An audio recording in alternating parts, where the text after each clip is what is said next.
मस्त है, आराम से मारोगे। कह रहा है कि निम्नलिखित में से कौन से राज्य में विधान परिषद यानी लेजिस्लेटिव काउंसिल है। जल्दी से हमको बताना है मेरे भाई कि कह रहा है कि कौन से राज्य में जो है तुम्हारा वो विधान परिषद है। कर्नाटक है, तेलंगाना है, महाराष्ट्र है, केरल है। और एक बात और ध्यान में रखिएगा, चाहे आंसर आए या ना आए, आंसर सबको करते रहना है, ठीक है मेरे भाई। इस बात को ध्यान में रखना है, चाहे आंसर आए या ना आए, बट आंसर सभी को करते रहना है। और देखो, जिसने भी ऑप्शन नंबर डी मारा होगा यानी केरला मारा होगा, यानी केरल मारा होगा, रसगुल्ला ध्यान में रखना, इसका सही आंसर क्या हो जाएगा, केरल हो जाएगा। एक बात ध्यान में रखिएगा, आपसे पूछेगा कि मेरे भाई की विधान परिषद जो है तुम्हारा वो कितने राज्य में है, तो क्या बोलोगे, चला 6 राज्य में जो है तुम्हारा विधान परिषद है। बोलेगा पहला कौन सा, तो यहां से क्वेश्चन आएगा आपसे, बिहार है तुम्हारा, दूसरा तुम्हारा उत्तर प्रदेश है, चला तीसरा तुम्हारा देखिएगा महाराष्ट्र है तुम्हारा, कौन सा है तुम्हारा महाराष्ट्र जो है तुम्हारा तीसरा है तुम्हारा, चौथा जो है तुम्हारा कौन सा बोलोगे, कर्नाटक बोलोगे। क्या बोलोगे, कर्नाटक बोलोगे। पांचवा जो है तुम्हारा वो तेलंगाना बोलोगे। और मेरे भाई ध्यान में रखना है, छठा यदि आपसे पूछेगा वो आंध्र प्रदेश बोलना है। क्या बोलना है तुम्हारा, आंध्र प्रदेश बोलना है। 6 राज्य में जो है तुम्हारा वो विधान परिषद है, इस बात को भी ध्यान में रखना है। यदि तुमसे पूछेगा कि विधान परिषद से संबंधित कौन सा अनुच्छेद है, तो क्या बोलोगे, अनुच्छेद 169 है, ध्यान में रखना है। यदि आपसे पूछेगा कि विधान परिषद बनाने का या समाप्त करने का पावर किसके पास होता है, ये भी क्वेश्चन आपसे पूछ सकता है कि भाई साहब विधान परिषद को बनाने या समाप्त करने का पावर किसको होता है, तो क्या मारोगे दोस्त, संसद को जो है तुम्हारा विधान परिषद बनाने का या समाप्त करने का पावर होता है, इस बात को भी ध्यान में रखना है। क्लियर है, कोई दिक्कत नहीं है। इसका सही आंसर क्या हो जाता है, केरल। केरल में विधान परिषद नहीं है। क्लियर है। आ जाइए नेक्स्ट क्वेश्चन, देखिए नेक्स्ट क्वेश्चन क्या कह रहा है। नेक्स्ट क्वेश्चन दूसरा नंबर क्वेश्चन यहाँ पे ये रहा, और दूसरा नंबर क्वेश्चन कह रहा है, रसगुल्ला ध्यान से देखो, ध्यान से समझ आ रहा है, ध्यान से मारना है। कह रहा है कि निम्नलिखित में से कौन भारत में केंद्र राज्य संबंध से संबंधित नहीं है। देखो देहाती भाषा में क्वेश्चन ये कह रहा है कि आपको बताना है कि कौन सी ऐसी समिति है जो केंद्र राज्य से संबंधित नहीं है। फटाफट बताइएगा इसका सही आंसर क्या हो जाएगा, जल्दी से, चाहे सही हो या गलती, आंसर सभी को देना है। तो ध्यान से समझिएगा, जो राजमन्नार समिति है, जो सरकारिया आयोग है, और जो पंछी आयोग है, जो पुंछी आयोग भी कहा जाता है इसको, ये तुम्हारा केंद्र राज्य से संबंधित है। लेकिन कोठारी आयोग जो है तुम्हारा वो दोस्त तुम्हारा क्या है, ये केंद्र राज्य से संबंध नहीं है, इस बात को ध्यान में रखना है। यदि आपसे पूछेगा तब तुम्हारे मन में क्वेश्चन आना चाहिए कि ये जो कोठारी आयोग है, मास्टर ये बता दो कि ये किससे संबंधित है, तो ध्यान में रखिएगा, ये कोठारी आयोग जो है तुम्हारा वो शिक्षा से संबंधित है। क्वेश्चन आ सकता है कि भाई साहब कोठारी आयोग जो है तुम्हारा वो किससे संबंधित है, तो शिक्षा से संबंधित है। शिक्षा में सुधार करने के लिए 1964 में, ध्यान में रखिएगा, 1964 में जो है तुम्हारा वो कोठारी आयोग बनाया गया था, और उसको जो बनाया गया था वो शिक्षा में सुधार करने के लिए बनाया गया था। क्लियर है। राजमन्नार समिति आपसे पूछेगा कि राजमन्नार समिति कब बनाया गया था, तो राजमन्नार समिति जो है वो 1969 में बनाया गया था, केंद्र राज्य संबंध से संबंधित है। सबसे फेमस जो है वो सरकारिया आयोग है, ध्यान में रखिएगा, सरकारिया आयोग 1983 में बनाया गया था, ये भी केंद्र राज्य से संबंधित है। और सरकारिया आयोग के कहने पर ही तुम्हारा अंतरराज्य, आपसे पूछेगा कि अंतरराज्यीय परिषद, यदि आपसे पूछेगा कि अंतरराज्यीय परिषद जो है तुम्हारा वो किस आयोग के कहने पर बनाया गया था, तो सरकारिया आयोग के कहने पर बनाया गया था।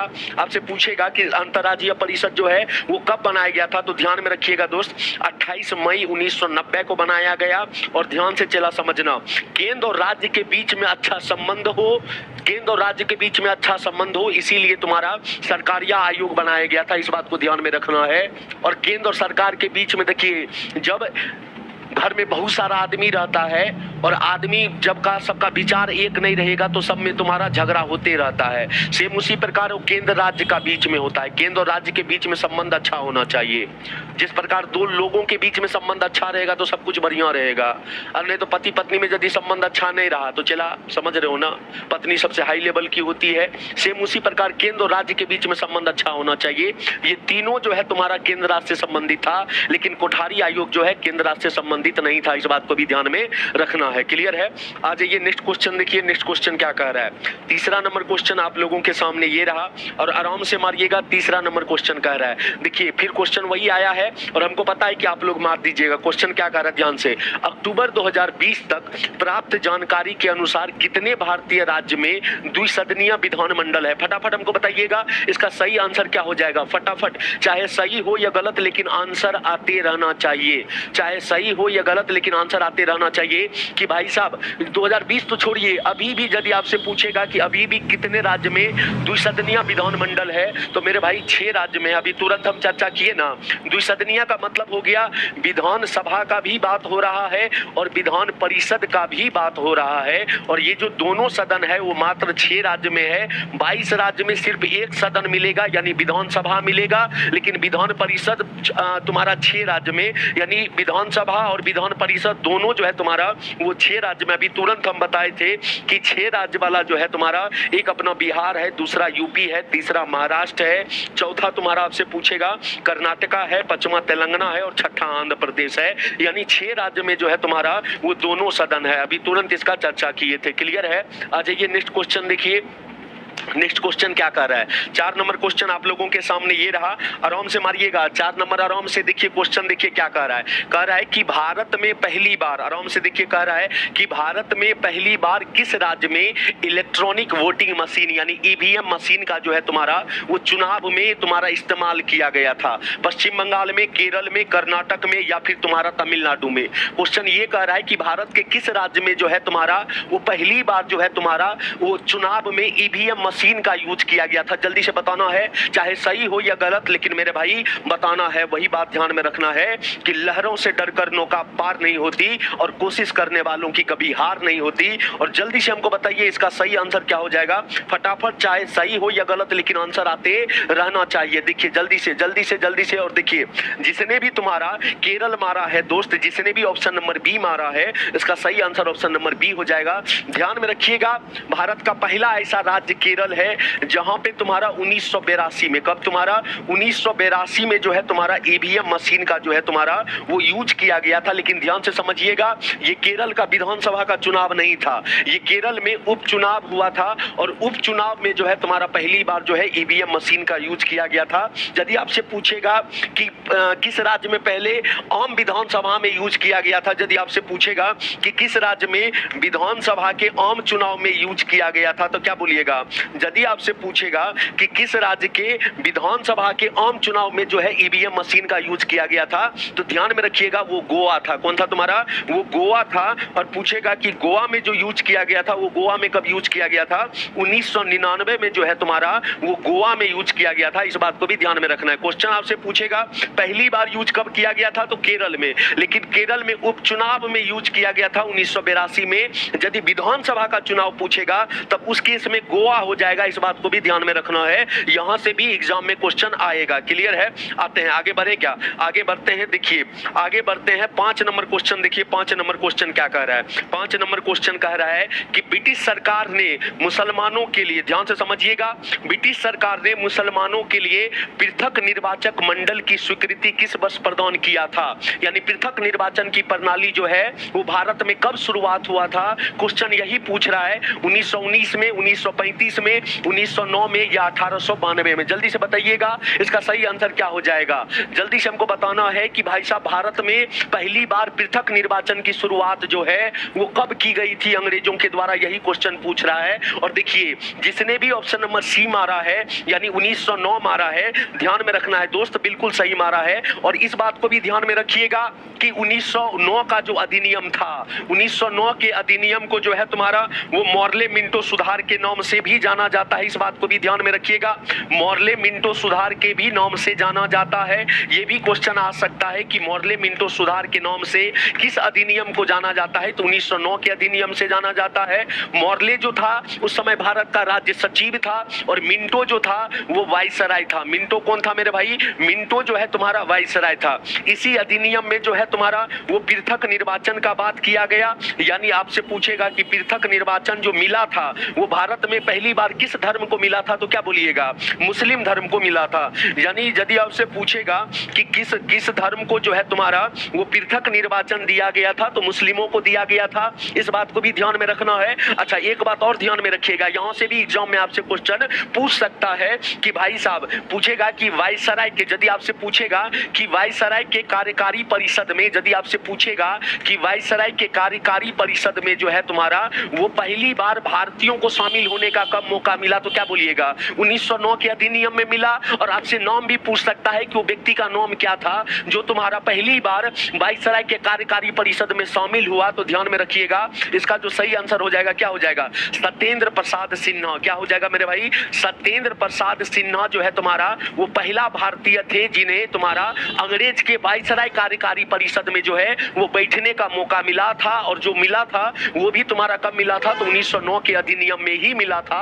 इस बात को भी ध्यान में रखना है। क्लियर है? आ जाइए नेक्स्ट क्वेश्चन देखिए, नेक्स्ट क्वेश्चन क्या कह रहा है। नेक्स्ट क्वेश्चन 6 नंबर क्वेश्चन, आराम से मारिएगा, कोई हड़बड़ी नहीं है, कोई धक्का मुक्की नहीं होना चाहिए। और मेरे भाई ध्यान से समझना कि भाई साहब लहरों से डर कर नौका पार नहीं होती और कोशिश करने वालों की कभी हार नहीं होती। कोशिश करते रहना है, जिंदगी इसी का नाम है और चलते रहने दीजिए। जब तक हम रहेंगे, झा सर रहेंगे, सारे सर रहेंगे, तब तक जो है आप लोग को कुछ नहीं होने दिया जाएगा। और 6ठा नंबर क्वेश्चन देखिए, कह रहा है पंडित जवाहरलाल नेहरू ने किस तिथि को संविधान सभा में उद्देश्य प्रस्ताव जो है ऑब्जेक्टिव रेजुलेशन जो है तुम्हारा वो दिया था, 13 दिसंबर 1948 को, 13 दिसंबर 1946 को, 13 दिसंबर 1949 को, या फिर तुम्हारा 13 दिसंबर 1947 को। जल्दी से बताइएगा कि जो उद्देशिका प्रस्ताव का मतलब ये हो गया कि प्रस्तावना, प्रस्तावना जो है संविधान सभा में पहली बार जो है तुम्हारा नेहरू जी ने पेश किया था। और कब किया था, यही क्वेश्चन पूछ रहा है। तो ध्यान से समझिएगा, इसका सही आंसर ऑप्शन नंबर बी हो जाएगा, 13 दिसंबर 1946 को। आपसे पूछेगा कि संविधान सभा का, यदि आपसे पूछेगा कि संविधान सभा का प्रथम बैठक कब हुआ था, तो क्या बोलिएगा, 9 दिसंबर 1946 को जो है तुम्हारा संविधान सभा का प्रथम बैठक हुआ था। आपसे पूछेगा कि इसका अध्यक्ष किसको बनाया गया था, तो क्या बोलिएगा, सच्चिदानंद सिन्हा को जो है तुम्हारा, सच्चिदानंद सिन्हा को जो है तुम्हारा पहला अध्यक्ष बनाया गया था। और सच्चिदानंद सिन्हा जो पहला अध्यक्ष बने थे, आपसे पूछेगा कि अस्थाई बने थे या अस्थाई बने थे, तो क्या बोलिएगा, सच्चिदानंद सिन्हा जो है तुम्हारा वो अस्थाई अध्यक्ष बने थे। तो आपके मन में क्वेश्चन आना चाहिए, तो मास्टर हमको बताइए कि अस्थाई अध्यक्ष कौन बना था। तो अस्थाई अध्यक्ष जो मेरे भाई बना था, अस्थाई अध्यक्ष जो बनाया गया था वो किसको बनाया गया था, वो डॉक्टर राजेंद्र प्रसाद को बनाया गया था। किसको बनाया गया था, डॉक्टर राजेंद्र प्रसाद को जो है तुम्हारा वो बनाया गया था। और पूछेगा कि ये कब बने थे, तो क्या बोलिएगा, ये दूसरा मीटिंग में बने थे, यानी 11 दिसंबर 1946 को बने थे। इस बात को भी ध्यान में रखना है। और वही जो उद्देशिका प्रस्ताव है वो जवाहरलाल नेहरू के द्वारा पेश किया गया था और वो किया गया था 13 दिसंबर 1946 को। ये तीसरा मीटिंग था। आपसे ये भी पूछ सकता है कि केमा मीटिंग था, तो ये तीसरा मीटिंग था। और पूछेगा कि उद्देशिका प्रस्ताव को संविधान सभा ने स्वीकृति कब दी, यानी तुम्हारा अपना कब लिया गया था। तो ध्यान में रखना है 22 जनवरी 1947 को जो है तुम्हारा 22 जनवरी 1947 को जो है तुम्हारा संविधान सभा ने जो है वो उद्देशिका प्रस्ताव को स्वीकृति दिया था। इस बात को भी ध्यान में रखना है। क्लियर है? आ जाइए नेक्स्ट क्वेश्चन। नेक्स्ट क्वेश्चन मेरे भाई, नेक्स्ट क्वेश्चन क्या कह रहा है, आइए 7 नंबर क्वेश्चन आप लोगों के सामने ये रहा। और 7वां नंबर क्वेश्चन देखिए क्या कह रहा है। कह रहा है कि भारत में राजनीतिक शब्दावली में एगो नाम है आयाराम और गयाराम, एगो कोटेशन है आयाराम और गयाराम। ये आयाराम और गयाराम किसको कहा जाता है? छोड़िए क्वेश्चन को देखना, हमारी बात सुनिए कि भारत के राजनीति में किस व्यक्ति को जो है आयाराम और गयाराम कहा गया है? जयलाल को कहा गया, गयालाल को कहा गया, दुर्गेश लाल को कहा गया या बिपिन लाल को कहा गया? जल्दी से हमको बताइएगा इसका सही आंसर क्या हो जाएगा। 7 का क्या हो जाएगा? तो देखिए इसका जो सही आंसर हो जाएगा वो ऑप्शन नंबर बी हो जाएगा, यानी गयालाल हो जाएगा। कहा जाता है कि जब हरियाणा राज्य बना तो हरियाणा राज्य में पहला जो आम चुनाव हुआ था विधानसभा का वो 1967 में हुआ था। और उसमें एगो व्यक्ति था जिसका नाम था गयालाल। और कहा जाता है कि एक दिन में वो 3-4 बार जो है करीब 9 बार जो है अपना पार्टी बदल लिया था। रोड से उधर जाता था कहता था कांग्रेस और इधर से आता था कहता था कुछ और। तो इसी पे हंसी मजाक में इस पे कोटेशन बना था आयाराम गयाराम, यानी दल बदलू राम है। ये तुरंत इधर में जाता है, तुरंत इधर में आता है। और उसका सबसे बड़ा उदाहरण कौन है? अपना है, अपना नाम समझ, हम नाम नहीं लेंगे भाई साहब। इसका सही आंसर क्या हो जाएगा? ऑप्शन नंबर बी, यानी गया लाल पे ये बात उठी थी, आया राम और गया राम। समझ आ रहा है कि नहीं समझ आ रहा है? तो इसका सही आंसर ऑप्शन नंबर बी हो जाएगा। पूछेगा ये कहां से थे तो क्या बोलिएगा? हरियाणा से थे। कहां से थे? तुम्हारा हरियाणा से थे। इस बात को भी ध्यान में रखना है। क्लियर है? आ जाइए नेक्स्ट क्वेश्चन देखिए। नेक्स्ट क्वेश्चन 8वां नंबर क्वेश्चन क्या कह रहा जाए? 8वां नंबर क्वेश्चन आप लोगों के सामने ये रहा और देखिए कह रहा है, क्या कह रहा है? कह रहा है कि भारतीय संविधान के किस अनुच्छेद में यह निर्दिष्ट किया गया है कि राज्य ग्राम पंचायतों के गठन के लिए कदम उठाएगा? छोड़िए क्वेश्चन को, हमारी बात को समझिए। क्वेश्चन क्या कह रहा है? कह रहा है कि हमारे भाई ध्यान से समझना, कह रहा है कि ग्राम पंचायतों का जो गठन है वो किस अनुच्छेद में दिया गया है? क्वेश्चन यही पूछ रहा है। अनुच्छेद 40 में, अनुच्छेद 41 में, अनुच्छेद 43 में या फिर अनुच्छेद 42 में? जल्दी से हमको बताइएगा कि भाई साहब हमको ये बताइए कि भाई साहब हमको ये बताइए कि ग्राम पंचायतों का गठन जो है तुम्हारा वो संविधान के किस तुम्हारा अनुच्छेद में किया गया है? तो यदि ऑप्शन नंबर ए मारे हैं आप लोग, बहुत सारे आदमी मार भी रहे हैं, यानी ऑप्शन नंबर ए अनुच्छेद 40 जो है बिल्कुल सही है। अनुच्छेद 40 ध्यान से समझा देते हैं। अनुच्छेद 40 जो है तुम्हारा मेरे भाई ग्राम पंचायतों का गठन का बात करता है। किसका बात करता है? ग्राम पंचायतों का गठन का बात करता है। पूछेगा कि भाई साहब अनुच्छेद 40 तुम्हारा किसका पार्ट है? तो क्या बोलिएगा? डीपीएसपी का पार्ट है। अच्छा एक बात और ध्यान में रखिएगा, पूछेगा ग्राम पंचायतों का जो गठन है वो कौन सा विचारधारा है? तो क्या बोलिएगा? गांधीवादी विचारधारा। कौन सा विचारधारा? गांधीवादी विचारधारा। ये भी क्वेश्चन आपसे पूछ सकता है कि भाई साहब कौन सा विचारधारा? तो गांधीवादी विचारधारा। और ध्यान से यदि आपसे पूछेगा कि पंचायती राज, यदि आपसे पूछेगा कि पंचायती राज को संवैधानिक दर्जा कब दिया गया तो क्या बोलिएगा? 73वां संविधान संशोधन 1992 में जो है तुम्हारा वो पंचायती राज को जो है तुम्हारा संवैधानिक दर्जा दिया गया। पूछेगा कि इसको लागू कब किया गया तो क्या बोलिएगा? 24 अप्रैल 1993 को जो है तुम्हारा 24 अप्रैल 1993 को लागू हुआ। इसीलिए 24 अप्रैल को हम लोग कौन सा दिवस मनाते हैं? पंचायती राज दिवस मनाते हैं। इस बात को भी ध्यान में रखिएगा। यदि आपसे पूछेगा कि पंचायती राज दिवस कब मनाते हैं तो क्या बोलिएगा? पंचायती राज दिवस जो है तुम्हारा वो 24 अप्रैल को मनाया जाता है क्योंकि इसी दिन लागू किया गया था। आपसे पूछेगा कि भारत में पहला पंचायती राज कहां बनाया गया था तो क्या बोलिएगा? भारत में जो पहला पंचायती राज बनाया गया था 2 अक्टूबर 1959 को बनाया गया था। और पूछेगा कि किस राज्य में तो क्या बोलिएगा? राजस्थान में। राजस्थान का जिला आपसे पूछ लेगा कौन सा जिला? तो नागौर जिला ऐसा है, भारत का पहला ऐसा क्षेत्र था जहां पे तुम्हारा क्या बनाया गया था? ग्राम पंचायतों का जो है तुम्हारा गठन किया गया था। इस बात को भी ध्यान में रखना है। क्लियर है? कोई दिक्कत नहीं। यदि आपसे पूछेगा कि पंचायती राज में जो है तुम्हारा हमारा कौन सा भाग है तो पंचायती राज जो है तुम्हारा भाग 9 से संबंधित है। और वही पूछेगा कि कौन सा अनुसूची है पंचायती राज से संबंधित संविधान में कौन सा अनुसूची है तो क्या बोलिएगा? 11वां अनुसूची है। क्या अनुसूची है तुम्हारा? 11वां अनुसूची है। इस बात को भी ध्यान में रखना है, यहां से भी एग्जाम में क्वेश्चन आ सकता है। क्लियर है? आ जाइए नेक्स्ट क्वेश्चन देखिए। नेक्स्ट क्वेश्चन 9 नंबर क्वेश्चन क्या कह रहा है? 9 नंबर क्वेश्चन आप लोगों के सामने ये रहा। और 9 नंबर क्वेश्चन देखिए कह रहा है कि 1987 में किस संवैधानिक संशोधन अधिनियम के तहत गोवा को विधानसभा युक्त पूर्ण राज्य का दर्जा दिया गया? छोड़िए क्वेश्चन पूछ रहा है कि भाई साहब 1987 में जो है तुम्हारा वो किस संविधान संशोधन के द्वारा गोवा का जो है तुम्हारा गोवा को जो है पूर्ण रूप से राज्य का दर्जा दिया गया? 56वां संविधान संशोधन, 55वां या 52 या 57? जल्दी से हमको बताइएगा इसका सही आंसर क्या हो जाएगा? फटाफट, चाहे सही हो या गलत लेकिन आंसर आते रहना चाहिए। मैं फिर कह रहा हूं कि चाहे सही हो या गलत लेकिन आंसर आते रहना चाहिए। जल्दी से हमको बताइए इसका सही आंसर क्या हो जाएगा? फटाफट हमको इसका आंसर बताइए, इसका सही आंसर। और देखिए बहुत सारे आदमी ऑप्शन नंबर सी कह रहा है, कोई ए कह रहा है, तो मेरे भाई ध्यान में रखना है इसका सही आंसर 56वां हो जाएगा। 56वां संविधान संशोधन 1987 के तहत जो है तुम्हारा वो गोवा भारत का पूर्ण रूप से राज्य का दर्जा दिया गया। पूछेगा कि गोवा भारत का केमा राज्य बना तो क्या बोलिएगा? 25वां राज्य बना। क्या राज्य बना तुम्हारा? 25वां राज्य बना। अच्छा यदि आपसे पूछेगा कि 1 नवंबर, ध्यान में रखिएगा, 1 नवंबर 1956 तक जो है तुम्हारा वो भारत में कितना राज्य था? तो 14 गो राज्य था और 6 गो केंद्र शासित प्रदेश था। मेरे भाई यदि आपसे पूछेगा कि भाई साहब 15वां राज्य कौन बना तो क्या बोलोगे? 15वां राज्य जो है तुम्हारा वो गुजरात बना। कौन सा बना तुम्हारा? गुजरात बना। 16वां राज्य यदि आपसे पूछेगा, अच्छा गुजरात कब बना तो क्या बोलिएगा? 1960 में बना था तुम्हारा। यदि आपसे पूछेगा कि जो तुम्हारा 16वां राज्य भारत का कौन सा बना, जल्दी से हमको बताइए। और भाई साहब बताइए, और कल आकर के 2 रसगुल्ला खाइए। भारत का 16वां राज्य कौन बना था, फटाफट हमको बताइए। और 2 रसगुल्ला कल आके मिलो, चला हम खिलाएंगे पक्का। क्लियर है? आ जाओ, आंसर सबका आना चाहिए। 16वां राज्य कौन सा बना? आ जाइए, नेक्स्ट क्वेश्चन देखिए। नेक्स्ट क्वेश्चन 10 नंबर क्वेश्चन क्या कह रहा है?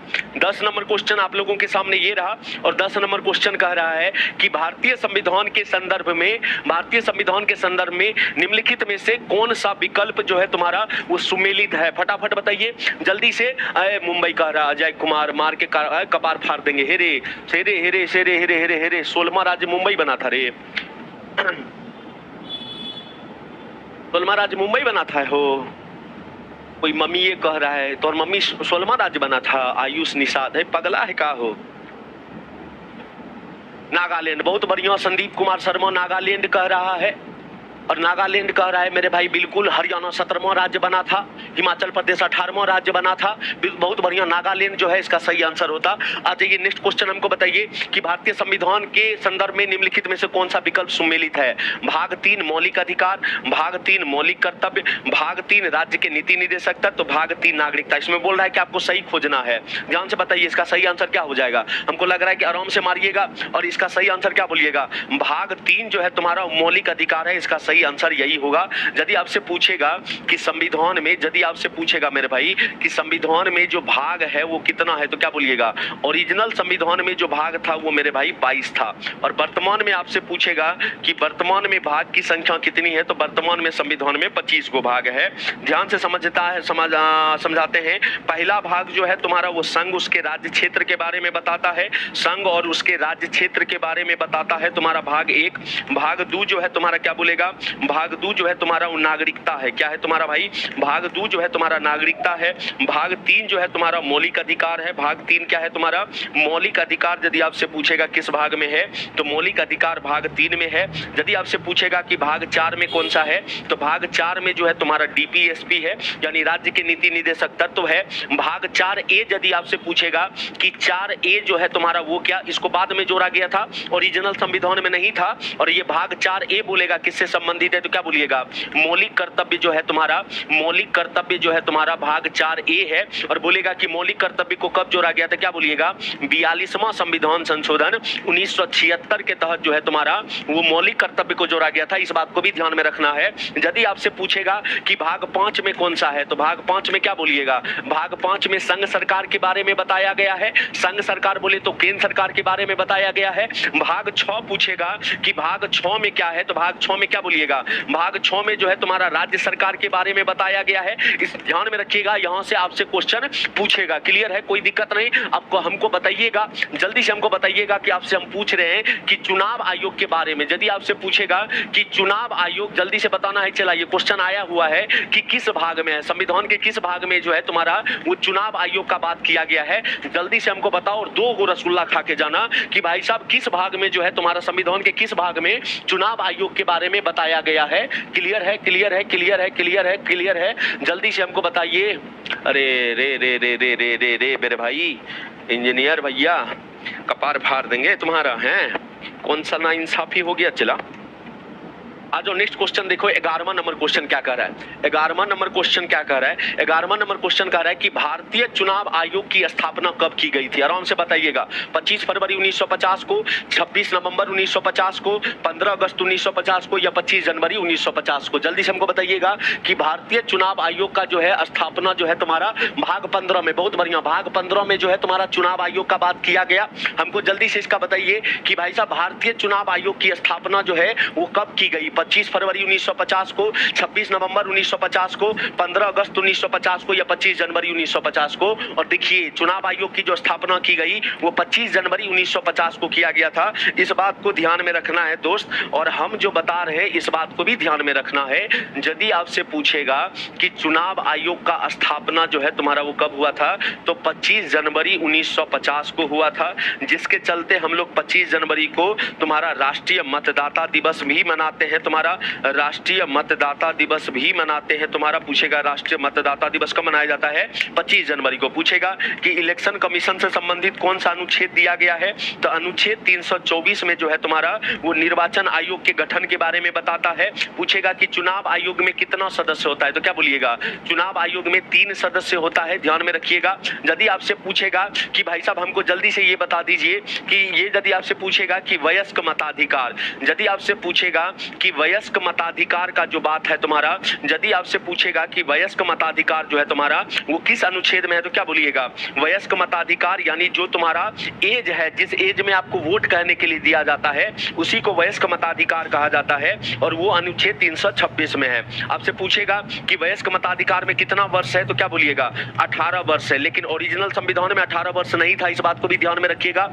ओरिजिनल संविधान में जो है तुम्हारा 21 वर्ष था, यानी 21 वर्ष के यदि आप हैं तभी वोट गिरा सकते हैं। लेकिन आपसे पूछेगा कि 21 वर्ष से घटा करके 18 वर्ष कब किया गया? तो क्या बोलिएगा? 21 वर्ष से घटा करके जो 18 वर्ष किया गया वो 61वां संविधान संशोधन में किया गया, 61वां संविधान संशोधन में किया गया। और पूछेगा कि 61वां संविधान संशोधन जो किया गया वो कब किया गया? तो क्या बोलिएगा? 1988। लेकिन आपसे पूछेगा कि ये प्रभावी कब से हुआ? तो 1989 से। यदि आपसे पूछेगा कि संविधान संशोधन क्यों था तो वो 1988 का 61वां संविधान संशोधन था। लेकिन आपसे पूछेगा कि ये प्रभावी कब हुआ तो 1989 में हुआ था, इस बात को भी ध्यान में रखना है। क्लियर है? कोई दिक्कत नहीं है। और भाई साहब आप कितना साल में वोट गिरा सकते हैं? 18 साल में गिरा सकते हैं। यदि आपसे पूछेगा कि राष्ट्रपति बनने के लिए कितना उम्र होना चाहिए? तो क्या बोलिएगा? राष्ट्रपति बनने के लिए कितना उम्र होना चाहिए? 35 साल। कितना होना चाहिए? 35 साल। यदि आपसे पूछेगा कि उपराष्ट्रपति बनने के लिए कितना होना चाहिए? तो क्या बोलिएगा? 35 साल। उपराष्ट्रपति बनने के लिए कितना होना चाहिए? 35 साल। यदि आपसे पूछेगा कि लोकसभा में सदस्य बनने के लिए कितना उम्र होना चाहिए? तो क्या बोलिएगा? 25 साल। यदि आपसे पूछेगा राज्यसभा में सदस्य बनने के लिए कितना होना चाहिए? तो राज्यसभा में बनने के लिए 30 साल। राज्यसभा में बनने के लिए कितना होना चाहिए? 30 साल होना चाहिए, इस बात को भी ध्यान में रखना है। यदि आपसे पूछेगा कि मुखिया बनने के लिए, यानी तुम्हारा मुखिया बनने के लिए कितना होना चाहिए? तो भाई साहब 21 साल। कितना होना चाहिए तुम्हारा? 21 साल, इस बात को भी ध्यान में रखना है। यहां से भी एग्जाम में क्वेश्चन आते रहेगा। क्लियर है? कोई दिक्कत नहीं है। आ जाइए नेक्स्ट क्वेश्चन देखिए। नेक्स्ट क्वेश्चन क्या कह रहा है? नेक्स्ट क्वेश्चन रहा 12वां नंबर क्वेश्चन आप लोगों के सामने ये। और 12वां नंबर क्वेश्चन देखिए क्या कह रहा है। कह रहा है कि इनमें से किसने भारत के वित्त मंत्री का पद नहीं संभाला है कभी? टीटी कृष्णमाचारी, यशवंत सिन्हा, अरुण जेटली, वीके कृष्ण मेनन यानी बीपी मेनन। जल्दी से हमको बताइएगा कि इस चारों में से कौन ऐसा आदमी है जो कभी भी भारत का तुम्हारा वित्त मंत्री नहीं रहा है? टीटी कृष्णमाचारी, यशवंत सिन्हा, अरुण जेटली या तुम्हारा बीके कृष्णा मेनन। फटाफट हमको बताइएगा इसका सही आंसर क्या हो जाएगा, चाहे सही हो या गलत, लेकिन आंसर आते रहना चाहिए। जल्दी से हमको इसका आंसर बताइए, इसका सही आंसर क्या हो जाएगा फटाफट। और देखिए मेरे भाई, जिसने भी तुम्हारा बीपी मेनन को मारा होगा, तुम्हारा वीके कृष्णा मेनन को मारा होगा, ये जो है कभी भी जो है तुम्हारा वित्त मंत्री नहीं रहे भारत का, इस बात को ध्यान में रखिएगा। टीटी कृष्णमाचारी रहे हैं, यशवंत सिन्हा रहे हैं, अरुण जेटली का तो नाम सुने ही होंगे, आप लोग के समय में ही ये रहे होंगे, तुम्हारा अरुण जेटली भी रहे हैं, लेकिन बीपी मेनन जो है कभी भी जो है तुम्हारा वित्त मंत्री नहीं रहे। यदि आपसे पूछेगा कि स्वतंत्र भारत का, यदि आपसे पूछे हम कि स्वतंत्र भारत का, यदि आपसे पूछेंगे कि स्वतंत्र भारत का प्रथम वित्त मंत्री कौन है, तो क्या बोलिएगा? स्वतंत्र भारत का प्रथम वित्त मंत्री जो है तुम्हारा कौन है, तो क्या बोलिएगा? स्वतंत्र भारत का जो प्रथम वित्त मंत्री है, ध्यान में रखिएगा, आर.के. शनमुखम शेट्टी। क्या नाम है तुम्हारा? आर.के. शनमुखम शेट्टी जो है तुम्हारा, आर.के. शनमुखम शेट्टी जो है तुम्हारा, शेट्टी जो है तुम्हारा, ये स्वतंत्र भारत के पहले जो है तुम्हारा वित्त मंत्री रहे। आपसे पूछेगा कि स्वतंत्र भारत का पहला बजट किसने पेश किया था, तो पहला बजट जो है तुम्हारा इन्हीं के द्वारा पेश किया गया था, यानी आर.के. शनमुखम शेट्टी के द्वारा। यदि हम आपसे पूछे कि भारत का प्रथम शिक्षा मंत्री कौन था, क्या बोलिएगा? भारत का प्रथम, यदि आपसे हम पूछेंगे कि भारत का प्रथम हमको शिक्षा मंत्री बता दीजिए स्वतंत्र भारत का। भाई साहब यदि आपसे पूछेगा कि स्वतंत्र भारत का प्रथम शिक्षा मंत्री कौन था, तो क्या बोलिएगा? अबुल कलाम आजाद। क्या बोलिएगा? अबुल कलाम आजाद जो है मेरे भाई, अबुल कलाम आजाद जो है तुम्हारा, अबुल कलाम आजाद जो है तुम्हारा, ये स्वतंत्र भारत का पहला जो है तुम्हारा शिक्षा मंत्री रहे। यदि आपसे पूछेगा कि स्वतंत्र भारत का पहला रेल मंत्री कौन बना, जल्दी से हमको बताइएगा कि स्वतंत्र भारत का पहला रेल मंत्री किसको बनाया गया था, तो ध्यान में रखिएगा, जॉन मथाई को जो है तुम्हारा मेरे भाई, जॉन मथाई को जो है तुम्हारा स्वतंत्र भारत का पहला रेल मंत्री बनाया गया। यदि हम आपसे पूछेंगे कि स्वतंत्र भारत का पहला श्रम मंत्री किसको बनाया गया, यदि हम आपसे पूछेंगे कि स्वतंत्र भारत का पहला श्रम मंत्री किसको बनाया गया, तो बाबू जगजीवन राम का नाम सुने होंगे तुम्हारा। किसको बनाया गया तुम्हारा? तुम्हारा, तो बाबू जगजीवन राम जो है तुम्हारा, जगजीवन राम जो है तुम्हारा मेरे भाई, जगजीवन राम को जो है तुम्हारा स्वतंत्र भारत का पहला श्रम मंत्री बनाया गया था। इस बात को भी ध्यान में रखना है और जितना हम आपको बता रहे हैं इसको ध्यान में रखिएगा। यदि आपसे पूछेगा कि स्वतंत्र भारत का पहला रक्षा मंत्री किसको बनाया गया, यदि आपसे पूछेगा कि स्वतंत्र भारत का पहला रक्षा मंत्री किसको बनाया गया था, तो बलदेव सिंह को बनाया गया था। किसको बनाया गया था? बलदेव सिंह को जो है तुम्हारा, बलदेव सिंह को जो है तुम्हारा, बलदेव सिंह को स्वतंत्र भारत का पहला रक्षा मंत्री बनाया गया। आपसे पूछेगा कि स्वतंत्र भारत का पहला गृह मंत्री, आप लोग बताइएगा कि स्वतंत्र भारत का पहला गृह मंत्री कौन था और बता दो मेरे भाई। कल आओ, कल 2 रसगुल्ला काउंट करते रहना है, रसगुल्ला खिलाते रहेंगे तुम्हारा कि भाई साहब कि स्वतंत्र भारत का पहला गृह मंत्री कौन बना था। फटाफट हमको बताइएगा इसका सही आंसर क्या हो जाएगा। क्लियर है? आ जाइए नेक्स्ट क्वेश्चन देखिए। नेक्स्ट क्वेश्चन 13 नंबर क्वेश्चन आप लोगों के सामने ये रहा और 13 नंबर क्वेश्चन देखना क्या कह रहा है। 13 नंबर क्वेश्चन कह रहा है मेरे भाई, 13 नंबर क्वेश्चन कह रहा है कि इनमें से कौन ब्रिटिश पार्लियामेंट का प्रथम भारतीय सदस्य था।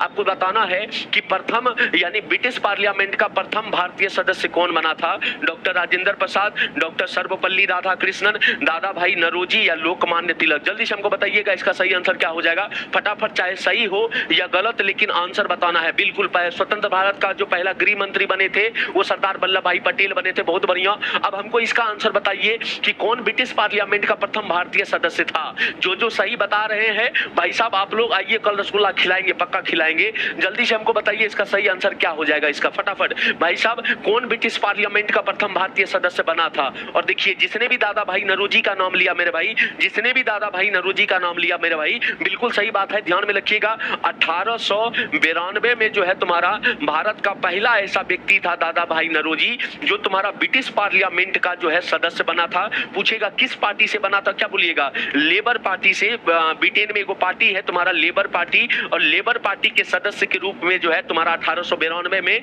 दादा भाई नौरोजी जो है सदस्य बने थे। इस बात को भी ध्यान में रखिएगा। पूछेगा कब से कब तक बने थे, तो क्या बोलिएगा? 1892 से लेकर के 1895 तक जो है तुम्हारा वो ब्रिटिश पार्लियामेंट का सदस्य के रूप में चुने गए थे। आपसे पूछेगा कि दादा भाई नौरोजी, यदि आपसे पूछेगा कि दादा भाई नौरोजी जो है तुम्हारा वो कांग्रेस के कितने अधिवेशन में जो है तुम्हारा, वो कांग्रेस के कितने अधिवेशन में जो है तुम्हारा अध्यक्ष बने थे, तो क्या बोलिएगा? कांग्रेस के 3 अधिवेशन में अध्यक्ष बना था। और पूछेगा कि